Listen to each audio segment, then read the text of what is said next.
नमस्कार दोस्तों, कलयुग के चमत्कार संतों की वाणी में आप सबका स्वागत है। दोस्तों, आज की वीडियो में हम बताएंगे फुलेरा दूज के त्यौहार के बारे में, जो कि आज 21 फरवरी को मनाया जाएगा। इस दिन राधा कृष्ण फूलों की होली खेलते हैं। कहते हैं ब्रिज में इस दिन से ही होली की शुरुआत हो जाती है। इस दिन को विवाह के लिए बहुत शुभ माना जाता है। फुलेरा दूज के दिन बिना मुहूर्त देखे ही मांगलिक कार्य कर सकते हैं। ये पर्व होली की तैयारियों, भजन, कीर्तन और फाग गीतों का प्रतीक है।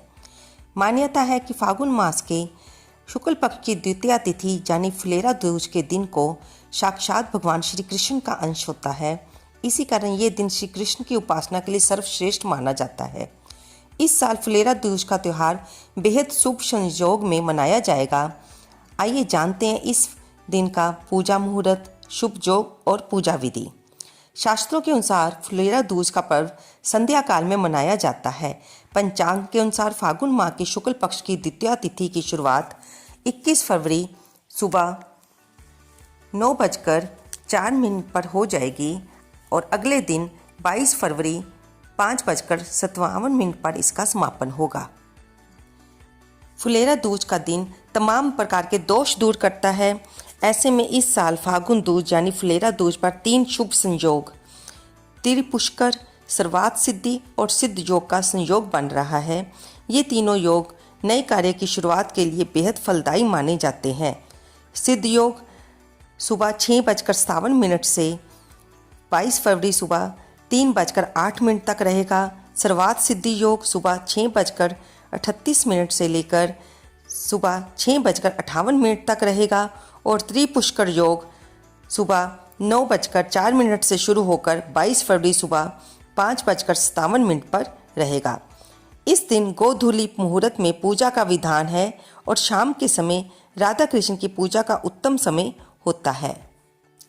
शाम को स्नान के बाद सुंदर स्वच्छ कपड़े पहने, हो सके तो गुलाबी रंग के वस्त्र पहने। ये रंग प्रेम का प्रतीक है। श्री कृष्ण और राधा रानी का फूलों से श्रृंगार करें और उन्हें फूल, कुमुद, करवरी, चनक, मालती, पलास और वनमाला के फूल चढ़ाएं। राधा कृष्ण जी को सुगंधित गुलाल और अबीर अर्पित करें। सफ़ेद मिठाई, पंचामृत, मिश्री का नैवेद्य लगाएं। घी का दीप लगाकर मधुराष्टक या राधा कृपा कटाक्ष का पाठ करें। राधा कृष्ण के मंत्रों का जाप भी कर सकते हैं।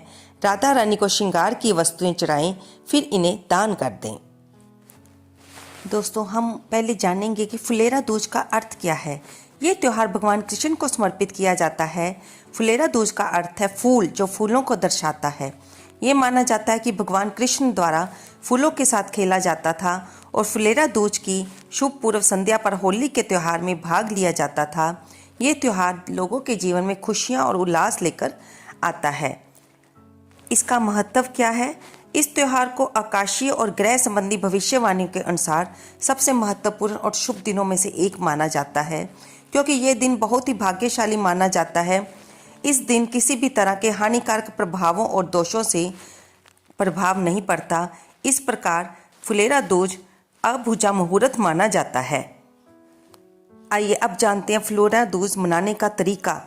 इस दिन भगवान कृष्ण की पूजा की जाती है और घरों और मंदिरों में दोनों जगह देवता की मूर्तियों, प्रतिमाओं को सुशोभित किया जाता है, सजाया जाता है।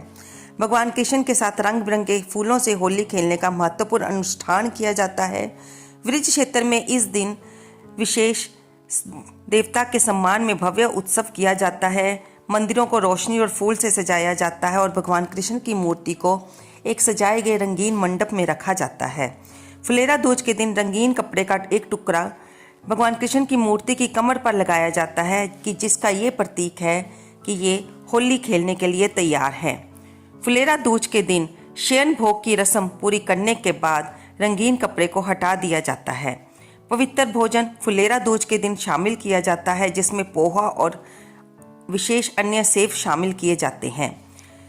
भगवान पर थोड़ा गुलाल रंग लगाया जाता है और समापन के लिए पुजारी द्वारा मंदिर में इकट्ठा होने वाले सभी लोगों पर गुलाल रंग छिड़काया जाता है।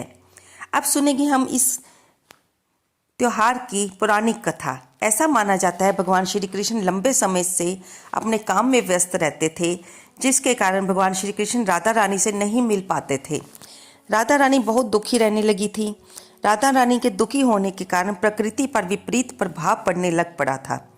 भगवान श्री कृष्ण प्रकृति की हालत को देखकर राधा रानी का दुख और नाराजगी को दूर करने के लिए उनसे मिलने के लिए गए। जब भगवान श्री कृष्ण राधा रानी से मिले तो राधा रानी और गोपियां प्रसन्न हो गई और चारों तरफ हरियाली छाने लगी। भगवान श्री कृष्ण ने एक फूल तोड़ा और राधा रानी के ऊपर फेंक दिया। इसके बाद राधा रानी ने भी श्री कृष्ण पर फूल तोड़कर फेंक दिया। इसके बाद गोपियों ने एक दूसरे पर फूल फेंकने का सिलसिला शुरू कर दिया और फूलों की होली शुरू हो गई। तब से फागुन मास की शुक्ल पक्ष की दूसरी तिथि को ये त्यौहार बड़े ही धूमधाम से ब्रज में मनाया जाता है। तो दोस्तों, ये थी फुलेरा दूज के त्यौहार की जानकारी। आपको ये कैसी लगी? कृपया इसे लाइक करें, शेयर करें और कमेंट बॉक्स में लिखना ना भूलें। और अपने इष्ट देव के साथ इस दिन फूलों से होली खेलकर ये त्यौहार को जरूर मनाएं। और अगर आप कोई मांगलिक कार्य करना चाहते हैं तो उसे आज के दिन जरूर कर लें। आज के दिन व्यापार शुरू करने में और किसी की शादी करने में ये त्यौहार बिना मुहूर्त निकाले ही अपने आप में बहुत ही मांगलिक समय में माना जाता है। इसलिए आप अपने उन कार्यों को इस दिन कर सकते हैं, क्योंकि इस दिन अभुजा मुहूर्त कहा जाता है। दोस्तों, क्या आपको ये जानकारी पहले पता थी या नहीं? कृपया कमेंट बॉक्स में अवश्य बताइए। धन्यवाद दोस्तों।